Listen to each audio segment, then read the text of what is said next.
Umani ng reaksyon ng mensahe ni Chris Aquino para kay Raisa May Dizon matapos siyang mag-surprise visit sa studio ng Itbulaga ngayong araw.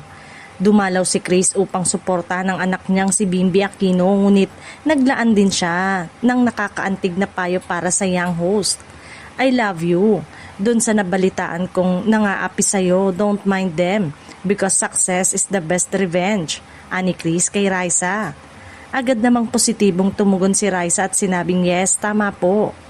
Dahil sa timing ng mensahe ni Chris, maraming netizen ang nagbalik tanaw sa nag-trending na comedy skit sa It's Showtime noong June 20.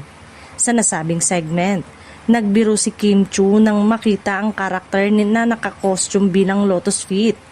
Ang Lotus Feet ay ang karakter na tumatak sa horror movie na Feng Shui na pinagbibidahan mismo ni Chris Aquino. Sa naturang skit, napasigaw si Kim ng ay bakit si Raisa May?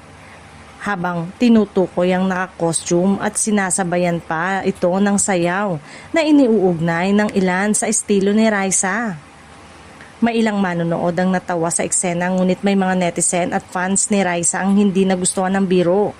Para sa kanila, hindi dapat nadadamay ang pangalan ng TV host sa isang joke, lalo na't maaari umano itong nagmukhang panlalait. Kaya naman, nang magsalita si Chris tungkol sa di umano'y pang-aapi kay Raisa, marami ang nagtatanong kung may kaugnayan ba ito sa naging biro sa noontime show. May ilang netizen pang nagkomento. May connect ba to sa joke ni Kim Chu about Jugs na nag-cosplay ng Lotus Feet, but Kim said na si Lotus Feet ba yan o si Raisa May? Sa ngayon, wala pang direktang pahayag sina Chris, Kim o Raisa na nag-uugnay sa mensahe sa viral skit. Ngunit malinaw para sa netizen na ang payo ni Chris ay paalala ng suporta at pagpapahalaga kay Raisa na patuloy na minamahal ng maraming manonood.